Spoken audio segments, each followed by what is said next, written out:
하나님 말씀은 구약성경 642쪽이고요. 오늘 본문이 좀 깁니다. 역대상 21장 18절에서부터 27절입니다. 오늘 설교의 제목을 어떻게 정할까 무척이나 많이 고민했습니다. 그러다가 라떼 다윗 하나님이 깨우시다 이렇게 정할까 했는데 설교의 제목으로 적당치 않은 것 같아서 실패는 그 모든 것의 끝이 아니다. 말씀을 준비하는 중에 그런 제목을 제가 그렇게 붙였습니다. 오늘 설교의 본문이 어디입니까? 역대상 21장이죠. 역대상 21장 여러분들이 가진 성경은 어떤지 모르겠습니다만 오늘 본문 읽었던 역대상 21장 1절 앞에 보면 소 제목이 하나 붙어 있을 겁니다. 뭐라고 되어 있죠? 다윗의 인구조사라고 되어 있을 겁니다. 아마도 다 그렇게 기록이 되어 있을 것 같은데 오늘 본문은 다윗의 인구조사로 인하여 벌어진 사건 하나를 기록하고 있습니다. 지난주 여러분에게 잠시 소개해드린 오르난의 타작마당에서 벌어진 사건입니다. 그냥 지나칠까 하다가 이 사건이 우리에게 주는 엄청난 교훈이 있기에 지난주 역대상 22장을 설교했음에도 불구하고 뒤로 돌아와서 오늘 22장 말씀을 상고해 가면서 여러분들과 함께 은혜를 나누고자 합니다. 그런데 혹시 여러분이 가진 그 성경 다윗의 인구조사라고 하는 소제목 옆에 성경 구절이 혹시 더 적히신 분들이 있을까요? 거기에 보면 뭐라고 되어 있습니까? 사무엘하 24장으로 되어 있을 겁니다. 같은 내용이 기록되어져 있겠죠. 그렇습니다. 오늘 본문과 같은 내용을 기록하고 있는데 조금 이상한 점은 사무엘하 24장에 보면 오늘 본문에 나와 있는 오르난의 타작마당이라고 하는 글자가 아라우나의 타작마당으로 표기가 되어져 있습니다. 그렇다면 아라우나의 타작마당과 오르난의 타작마당은 다른 것인가? 그렇지 않고요. 지난 오후 성경 공부 시간에 여러분들에게 잠시 설명을 했던 것처럼 이 오르난이라고 하는 사람이 살던 지역이 여부스였잖아요. 여부스. 그 여부스식 표기가 아라우나입니다. 그리고 히브리식 표기가 오르난이에요. 그렇다면 또 여부스는 어떤 곳인가? 우리가 구약을 공부할 때 여호수아나 최근에 우리 3일반 기도회의 사사기를 보고 있습니다만 12지파에게 할당되었던 가나안 땅을 정복해 가는 과정 중에 지파별로 이렇게 나누어 주지 않았습니까? 그때 베냐민 지파가 할당 받았던 땅이 여부스예요. 그런데 그 여부스 땅을 정복하지 못한 채 그냥 놔두었다는 겁니다. 왜? 힘들었던 거죠. 예. 그만큼 여부스라고 하는 땅을 공략하기가 좀 어렵기도 했던 것 같아요. 그런데 이 여부스 쪽이 살던 곳을 여호수아 시대 이후에 400년이 지난 이후 다윗이 점령하면서 이스라엘의 수도로 삼았습니다. 그리고 그 이름이 바뀌었죠. 뭐라고 바뀌었습니까? 예루살렘으로 바뀌었어요. 그리고 지금까지 이스라엘과 이란의 어떤 분쟁이 일어나고 있는 것처럼 그 예루살렘을 중심으로 인하여 서로가 어떻게 보면 땅 따먹기를 하고 있는 것과 같은 어떤 그 형국을 만들고 있다라고 하는 것.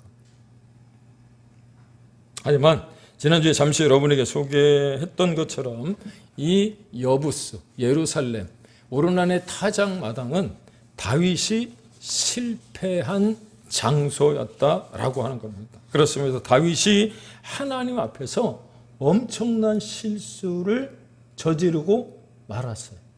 그게 무엇입니까? 다윗의 인구조사예요. 인구조사.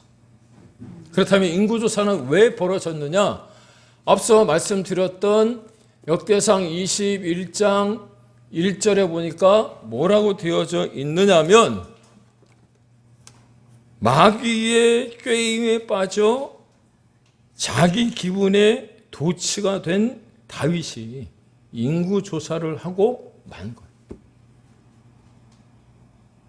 그로 인해 백성들 가운데 7만 명이 전염병으로 죽게 되는 실패를 경험합니다. 말씀을 읽다 보니까 참 우픈 이야기, 아이들 말로 우픈 이야기가 있어요. 늘 다윗의 옆에서 많은 어떤 전쟁을 치렀던 요압 같은 사람이, 요압과 다윗은 가치관이 달랐던 사람이거든요. 그럼에도 불구하고 다윗을 엄청나게 많이 도와주었던 사람인데, 그 마음을, 다윗의 마음을 아프게 했던 그 요압마저도 본문에 보니까 뭐라고 이야기를 하고 있느냐면, 자기가 봤을 때도 그건 말이 안 되는 이야기라. 하나님의 마음을 아프게 하는 일이라는 거예요. 그럼에도 불구하고 다윗이 요압을 억압하여 인구 조사를 하게 함으로 인해서 하나님이 다윗에게 내린 징계가 3가지였잖아요. 옵션이었죠, 옵션. 그 중에 하나, 7만 명이 전염병으로 죽게 되어졌다라고 하는 겁니다. 어디서요? 여부스의 그 오르난의 타작마당에서. 사실 여부스라고 하는 말이 어떤 말이냐면 타작마당이에요. 짓밟히다라고 하는 뜻을 가지고 있어요. 그러니까 짓밟히다라고 하는 뜻을 가지고 있는 이 타작마당에 여부스가 다윗과 이스라엘에게 철저하게 짓밟히기도 했지만, 이 다윗은 하나님께 인생의 쓴맛을 처절하리만큼 맛본 장소가 바로 이 오르난의 타작마당이에요. 그런데 이 오르난의 타작마당에서 무엇이 세워지느냐? 하나님의 성전이 세워져요. 믿습니까? 이런 면에서 실패는 절대로 끝이 아니라고 하는 것 여러분 기억할 수 있기를 주님의 이름으로 축복합니다. 비록 지금 이 순간은 실패처럼 보일지라도 하나님이 준비하신 더 큰 차원의 계획이 있다는 거예요. 따라서 그 계획을 지금은 우리가 다 알 수 없다 할지라도 그분의 계획에 순응할 수 있기를 소망합니다. 왜냐? 그럴 때 새로운 삶을 살 수 있기 때문에 그렇다는 거예요. 물론 저와 여러분의 삶 가운데 여러 가지 형태의 실패가 있을 수 있습니다. 심지어 신앙생활을 하는 가운데 영적인 실패나 믿음의 실패 때문에 답답함을 느끼는 분들도 계실지 모르겠습니다. 주일에 하나님 앞에 나가서 예배를 드려야 되고 교회를 가야 된다는 생각은 하는데 자꾸 일이 생기는 거예요. 그러다 보니까 자꾸 믿음은 다운이 되어지고 신앙은 어떻게 옅어지며, 그러다 보니까 나도 모르게 세상 사람인지 그리스도인인지 잘 구분이 안 되어지다 보니 어떤 영적 침체가, 번아웃이 올 때가 있다라고 하는 겁니다. 또 그렇지 않은 분도 계세요. 교회는 열심히 나오는데 교회는 나와 있음에도 불구하고, 예배를 드림에 있음에도 불구하고 너무 자주 상처를 받는 분들이 계세요. 왜 그럴까? 사람을 보기 때문에 그래요. 사람. 사랑하는 여러분, 매주 하나님 앞에 나와서 예배를 드려주시는 우리 큰사랑교회 성도 여러분에게 정말 감사를 드립니다. 지난 해 6월에 꼭 1년 됐습니다. 1년 만에 우리 교회가 이렇게 부흥하고 성장하고 이곳 공반영동으로 이사를 와서 또 하나님께서 주신 어떤 은혜들을 누릴 수 있었는데, 그럼에도 불구하고 나도 모르게 말은 안 하는데 참 왜 이렇게 힘이 될지 이렇게 생각하시는 분들이 있어요. 그 이유가 뭐냐면 여기 서 있는 목사를 자꾸 보기 때문에 그래요. 제가 여러분들에게 상처 준다는 건 아닙니다. 그런데 이게 사람을 쳐다보면, 뭐 교회는 어차피 하나님 앞에 나와서 예배를 드릴 때 사람을 보게끔 되어져 있어요. 그렇지만 하나님을 기쁘시게 하는 것. 오늘 우리가 요즘에 예배학교 배우지 않습니까? 그 예배학교를 배우면서 여러분들이 그 맨 위에 이렇게 타이틀, 소제목 적힌 걸 보셨는지 모르겠습니다. 하나님을 기쁘시게 하는 예배가 무엇인지 알아가는 예배학교, 뭐 이렇게 적혀 있을 거예요. 하나님을 기쁘시게 하는 예배가 무엇이냐면 여기 있는 저를 바라보는 게 아니고요, 제 뒤에 계시는 하나님이 여러분들의 얼굴을 바라보시고 여러분들의 눈과 아이 컨택 하기를 원하신다라고 하는 것을 발견할 수 있기를 축복합니다. 그러면 교회 나오고 안 나오고 헌신하고 안 하고 뭘 드리고 안 드리고 이런 거를 따질 이유가 없는 거예요. 왜? 교회 오셔서 그분을 하나님을 만나셨는데 하나님과 눈이 마주쳤는데 여러분 교회 안 나오고 싶습니까? 그렇잖아요. 네. 사랑하는 사람을 만났어. 지금 당장 만나. 그래서 어떻게 해요? 아침 일찍부터 만났어.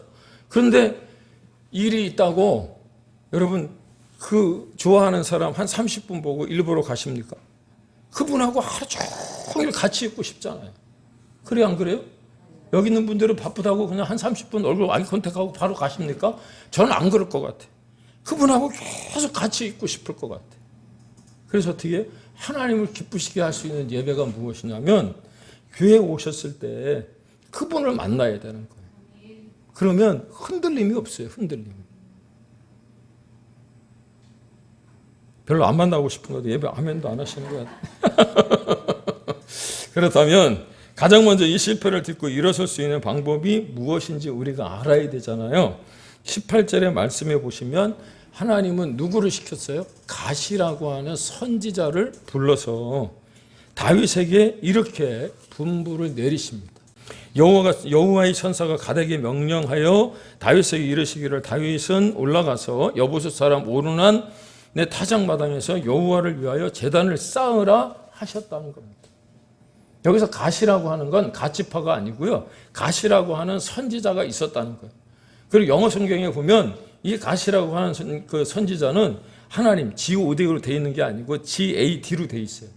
예, GAD, 갓 선지자예요. 그런데 이 갓 선지자에 대해서 제가 찾아보니까 어떤 사람인가 보니 아둘람 굴에 환난 당한 자, 마음이 원통한 자, 그 사울에게 쫓겨서 그 다윗이 그 사람들과 함께 아둘람 굴로 들어갔을 때 함께 들어간 선지자였고 그 아둘람 굴에서 다윗을 위하여 그냥 영적으로나 육적으로나 힘이 들고 어려울 때 이 갓 선지자가 다윗을 제대로 보필한 거예요.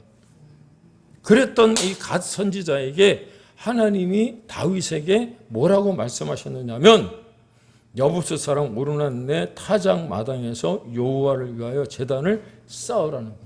그런데 여러분 지금 다윗이 서 있는 장소가 어디냐면 16절에 보시면 다윗을 심판하려고 하나님이 보내신 심판의 천사가 오늘 말씀 27절에 보니까 뭐라 그랬어요? 칼을 빼들고 있다가 다윗을 심판하려고 했던 그 장소잖아요. 저 앞에 보이죠 사진. 네? 그런데 그 하나님의 심판을 위하여 서 있었던 천사가 있던 바로 그 자리에 갓 선지자를 보내서 여호와를 위하여 제단을 쌓게 했다는 거예요. 무슨 말이냐면 하나님이 다윗을 용서하셨다라고 하는 의미도 있겠지만 그보다 더 중요한 것. 잘 들으세요. 여기까지 잘 따라오셨나요? 네. 하나님이 믿음의 조상인 아브라함을 그의 독자 그 아들 이삭을 통해서 시험하던 산이 무슨 산이죠? 광교산인가요? 네? 아니면 뭐 청계산인가요? 남산? 야산? 아니면 모리아산? 그렇죠? 모리아산이라 모리아산. 네. 근데 앞에 옆에 사진 보시나요? 모리아산 번제와 2000년 후 갈보리산 번제. 무슨 말이냐면 그 모리아산, 하나님이 아브라함을 이삭을 통해서 시험하던 그 모리아산이 바로 이 오르난의 타작마다. 더 소름 끼치는 것은 이 산모퉁이에 지금부터 2000년 전에 예수님의 십자가가 세워졌다.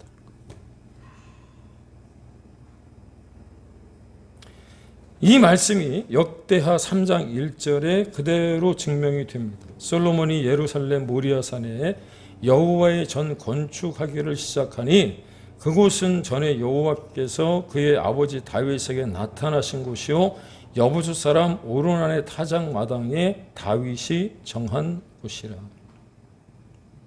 따라서 정리해 보면 이 아라우나의 타작마당, 오르난의 타작마당, 모리아산 그냥 우리가 지나쳐 버릴 장소가 아니라고 하는 겁니다.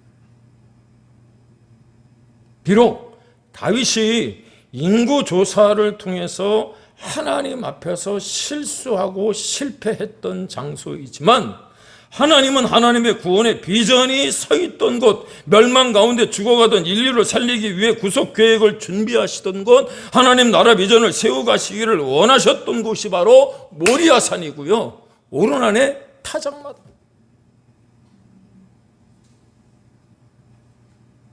따라서 하나님은 모리아산 위에, 거기에, 그 터전 위에 오르난의 타작마당에 여호와의 제단을 쌓게 하심으로 구속의 역사를 이루어 가셨을 뿐만 아니라 그 대속의 십자가를 세워 주심으로 말미암아 하나님 나라의 비전을 성취하신 것임을 여러분 기억할 수 있기를 축복합니다.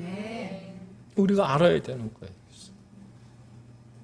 그래서 실패의 자리가 그 모든 것의 끝이 아니고요, 그 모든 것의 마지막이 아닌 줄로 여러분 믿으시기를 바랍니다. 사랑하는 여러분, 어쩌면 구속사라고 하는 단어가 우리에게 좀 어렵게 느껴질 수도 있을지 모르겠습니다. 하나님의 구속사, 하나님의 구속사 이렇게 얘기할 때마다 도대체 저 말이 무슨 말인가?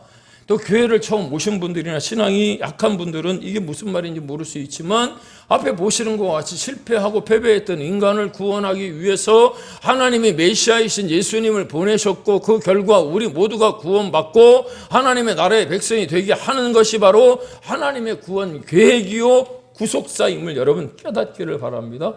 그래서 하나님 만나셔야 되는 거예요. 예수님 믿으셔야 되는 거예요. 천국 가는 백성 되어져야 된다는 거예요.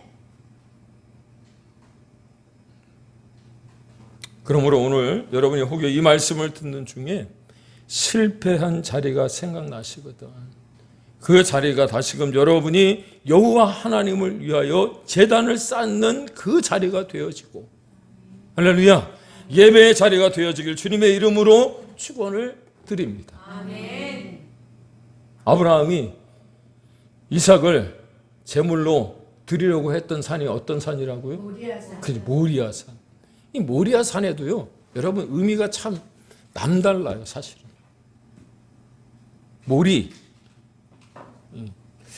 아침, 뭐 이런 어떤 책 제목도 있는 것 같은데, 모리라고 하는 히브리어의 뜻이 무엇이냐면 보다, 바라보다라고.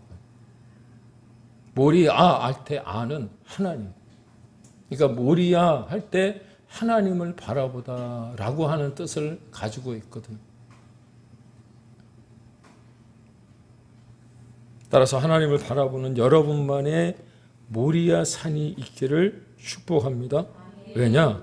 우리가 때로 실패했다고 하더라도 그 모리아 산으로 나아가 하나님을 진심으로 찬양하고 경배할 수 있다면 하나님은 반드시 우리를 위하여 새로운 비전의 터전을 준비하시고 우리를 사용하기를 원하신다고 하는 것을 깨닫게 하실 수 있기 때문입니다.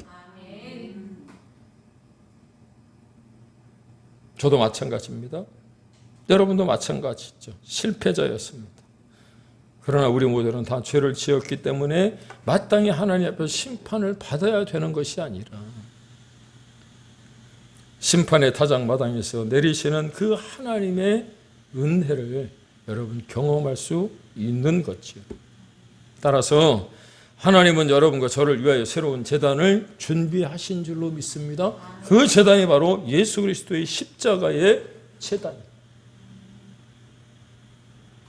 그리고 그 십자가에 달려 죽으셨던 예수 그리스도, 그분께서 다시 살아나셔서 하나님의 영광 위에 살도록 하는 것이 바로 성경의 전체적인 메시지고요. 이것이 바로 복음입니다. 복음. 그렇다면 두 번째, 우리가 어떻게 할 때 실패라고 하는 장벽을 넘어서서 하나님이 준비해 놓으신 새로운 비전을 향해 나아갈 수 있을까? 오늘 본문에 보니까 여러분, 한 3가지 정도 다윗의 케이스를 통해서 우리가 꼭 알아야 될 어떤 사실들이 있더라고 하는 거죠. 그 첫 번째가 무엇이냐면 내가 누구이며 하나님이 어떤 분이신가를 바른 인식이 필요하다는 거예요. 달리 말하면 오늘 말씀 17절에 보니까 다윗은 그 자신이 얼마나 연약하고 보잘것없는 죄인인가를 깊이 인식하고 있더라고 하는 겁니다. 다시 한번 여쭤볼게요. 다윗이 인구조사를 통해서 하나님이 징계하실 때 주셨던 옵션이 무엇이었습니까? 네? 사흘 동안 그들의 백성이 전염병의 고통을 받는 거였습니다. 이유가 뭐였을까요? 가장 짧았기 때문에? 그게 아니에요.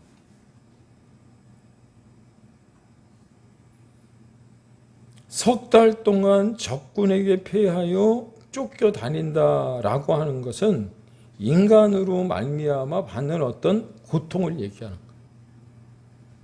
3년의 기근이라고 하는 것은 자연재해로 오는 어떤 고통을 얘기하는 건데 다윗은 자연도 아니고 사람으로 말미암는 어떤 징계가 아니라 하나님만이 하실 수 있는 전염병을 통해서 3일 동안 자신이 벌을 받겠다.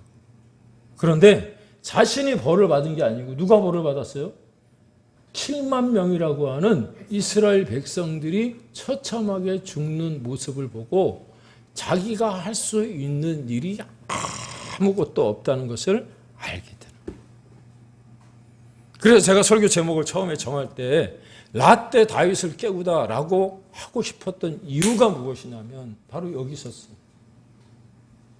사람은요, 뭔가 이루었다고 생각이 들면, 내가 뭔가 이만큼 해놨다고 생각이 들면, 내가 어느 정도의 포지션이 올라갔다고 생각이 들면 하나님이 자꾸 보이지 않는 거예요. 다윗이 왕궁에 있을 때 밧세바를 범하는 일이 생겼잖아요. 유혹이었을까요? 제가 생각하기에 밧세바도 잘못이 있죠. 왜 대낮에 벌건 백주 대낮에 왜 옷을 다 벗고 모욕을 합니까? 그런데 여러분, 그걸 쳐다보는 것보다 더 큰 다윗의 잘못이 하나 있었어요. 그게 무엇입니까? 네? 하나님을 바라보지 못한 거예요. 하나님을 바라보던 시선이 세상의 것으로 돌아가는 순간 범죄한 거예요. 밧세바의 유혹이 아니에요. 우리도 마찬가지. 우리도 하나님을 바라보던 그 시선이 다른 곳으로 향하는 순간 넘어질 수밖에 없는 거예요. 최근에 제가 뭐 전체적으로 다 설교를 듣지는 않았습니다만 CTS, CBS, CGN 이렇게 채널을 돌리다가 저기 복중동에 어느 큰 교회 담임 목사님, 젊은 목사님이 그런 얘기를 하더라고. 그 선교를 가거나 해외 출장을 가거나 어디를 가면 다 장로님들한테 부탁을 합니다. 장로님, 제가 이번에 어디를 가야 되는데 아내를 꼭 대동하고 가야 됩니다. 우리 사모님을 모시고 가야 됩니다. 데리고 가야 됩니다. 허락해 주십시오. 왜? 혼자 가면 혹시 나도 모르게 죄를 범할 수 있습니다. 아내가 있어요. 아내가 안 된다면 부교육자라도 꼭 나하고 같이 갈 수 있도록 허락해달라고.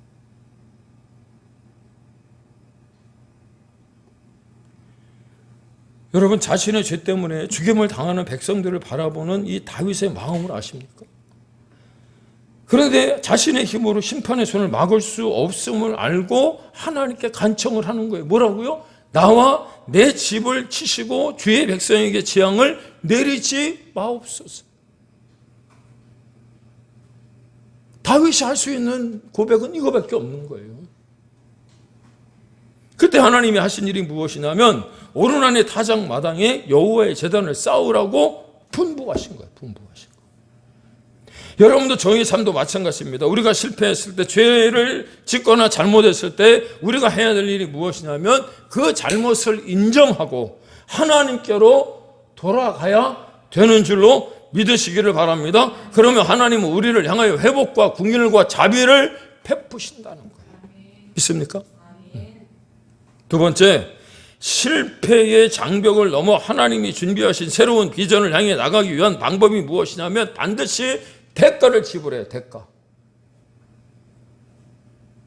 19절에서 23절 말씀을 보면 하나님의 제단을 쌓기 위해서 다윗이 오르난이 살고 있었던 곳으로 갔을 때 오르난이 타작 마당에서 타작을 하다가 다윗을 보고 놀라서 혹시 자기를 죽이러 오는 줄 알고 내 아들과 함께 숨었다가 다윗이 찾는 것을 보고 나아가서 다윗을 맞습니다.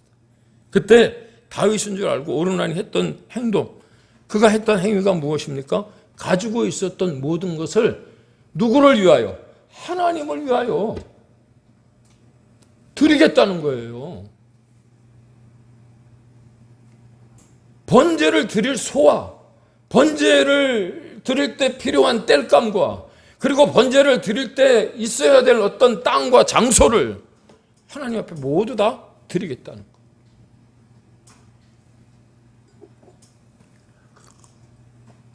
사랑하는 여러분, 우리가 하나님 앞에 예배를 드릴 때 정말 중요하게 생각해야 될 것이 무엇이냐면 우리가 가지고 있는 것들, 그 가운데 정말 중요한 우리의 마음, 그렇잖아요? 그 마음을 하나님 앞에 드리고 있는지 한 번쯤 생각해 봐야 돼요. 어쩔 수 없이 뭐라 그랬죠? 피치 못해서 이렇게 나와서 앉아 있는 것이 아니라 우리가 함께 예배할 때 정말 온 마음으로 함께 찬송하고 또 하나님을 경배하고 또 내가 드릴 수 있는 것들을 좀 드리는 어떤 그런 모습들이 있어야 되지 않을까요? 이 말씀을 준비하면 이 말을 해야 되나 말아야 되나 생각을 하다가 여기 적어놨으니까 할게요. 우리는 늘 하나님께 받을 것만 생각하지 하나님께 드릴 것은 생략하는 경우가 얼마나 많습니까? 하지만 내가 진짜로 하나님의 은혜를 받기를 원한다면 나의 소유를 먼저 그리고 마땅히 드려야 할 줄로 믿습니다. 네. 보세요. 오르난이 농사를 짓는 사람이 그 모든 것을 농사 안 해도 좋으니까 하나님께 드리겠대. 다윗에게 주겠대요. 그런데 오르난보다 더 멋진 사람이 누구예요? 다윗이에요. 다윗은 뭐라 그랬어요? 아니 나는 그거 공짜로 안 받아. 그냥 거저 안 받아. 그 값을 치르고 어떻게 해요? 하나님 앞에 제사를 드리겠다는 거예요. 그리고 나서 다윗은 그 터 값으로 금 600세겔을 달아 오르난에게 주었답니다. 그 막강한 권력과 어떤 그 뭐라 그럴까 힘을 가지고 있는 다윗이 갈취해도 될 것 같은데 그렇게 하지 않았어요. 왜? 하나님이 원하시지 않는다는 걸 알았으니까. 그래서 마지막 세 번째로 실패의 장벽을 뛰어넘어 하나님이 준비하신 새로운 비전을 향해 나갈 수 있는 방법이 무엇이냐면 하나님 앞에서 우리가 드릴 예배는 진정과 신령으로 드려지는 예배가 되어져야 하는 줄로 믿습니다. 이 말을 달리하면 하나님께서 받으실 만한 제사, 즉 모든 재앙을 멈추게 할 바른 제사가 드려질 때 하나님의 목적이 이루어지는 거예요.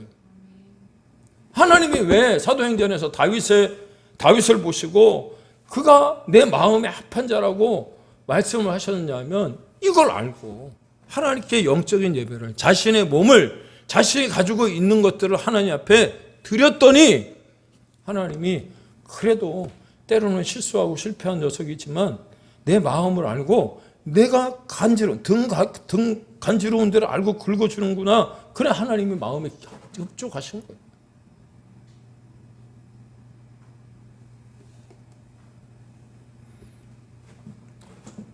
그러기 위해 우리가 해야 될 일이 무엇이냐면 여기 계신 모든 분들뿐만 아니라 이 말씀을 들으시는 모든 분들에게 부탁드리고 싶은 겁니다. 남은 인생을 헛된 성공을 위해서 투자하지 않았으면 좋겠습니다. 괜한 곳에 가서 서성거리다가 시간 낭비하지 않기를 바랍니다. 어제 제가 맥주감사절 뭐 준비하느냐고 기독서점에 갔더니 존 파이퍼가 쓴 책이 하나 새로 나왔는데 그 책 제목에 뭐라고 되어 있냐면 삶을 낭비하지 마라, 허비하지 말라, 그런 어떤 책의 제목이 있어서 한 권을 샀습니다.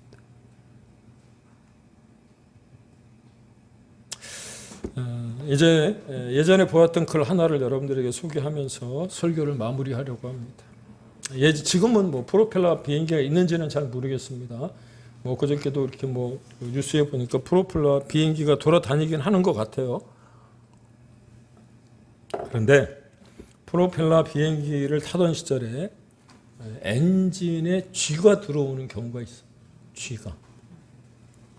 뭐 지금은 뭐 이제 그런 일이 없겠지만 쥐가 엔진에 들어오면 이 쥐가 엔진에 걸려서 비행기가 날다가 추락하는 사고가 종종 일어났답니다. 이때 지혜 없는 조종사, 이제 막 조종사가 되어진 경험이 없는 조종사들은 쥐를 잡겠다고 온 비행기 안을 돌아다닌다는 거예요. 난리를 치고 돌아다닌다는 거죠. 그런데 노련한 조종사는요, 승객들에게 양해를 구하고 하늘을 향해 고도를 높인다는 거예요. 그리고 점점 고도를 비행기가 높아지면 기압이 높아지기 때문에 쥐가 죽는답니다. 그런데 경험이 없는 조종사들은 그 온 그냥 비행기 안을 돌아다니고 쥐를 잡겠다고 하는 거죠. 그래서 쥐가 죽으면 다시 이제 원 위치로 내려오는 겁니다. 우리 인생도 마찬가지라는 생각이 들었습니다. 우리 인생 가운데 쥐라는 문제가 생기면 쥐 잡겠다고 뛰어다니면서 여러분 문제의 쥐와 함께 시간 낭비하다가 추락할 수 있습니다.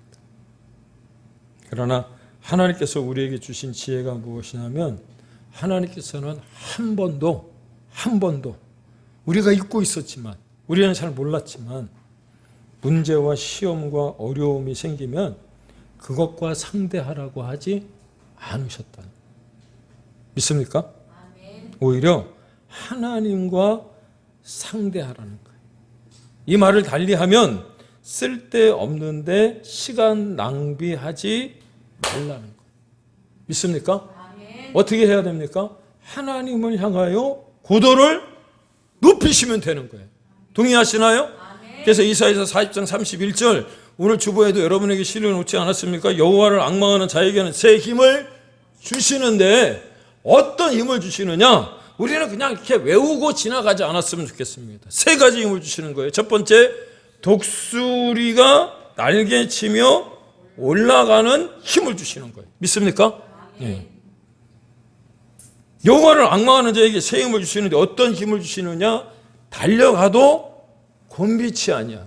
달려가도 믿습니까? 곤비치 아니하고 걸어가도 피곤치 아니하는 힘. 여러분 하나님이 허락하실 줄로 믿습니다.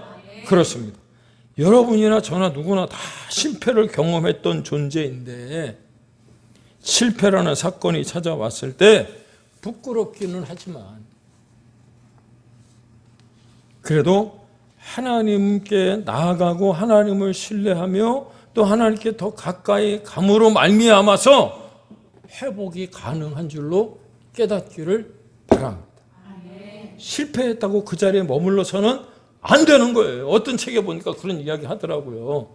실패라고 하는 거는 넘어진 게 실패가 아니고 그 자리에 머무는 게 실패래. 지난주 수요일 날 여러분 야구 얘기 말씀드렸잖아요. 투수가 10번 던지는 공 주원이 몇 번만 치면 3할이야? 3번에서 4번만 치면 돼. 꼭 18, 10개를 다 치겠다고 하면 그 선수는 1년 가봐야 야구 선수로 한 번밖에 타석에 못 쓰는 거예요. 왜? 18 친 거잖아. 한 번 쳤는데 뭐 끝난 거 아니에요? 그런데 10번, 100번 중에 30개 정도만 치면 된다니까요. 3번만 치면 된다니까요. 18이 아니고 3할만 쳐도 고액 연봉을 받아요. 야구 선수 중에.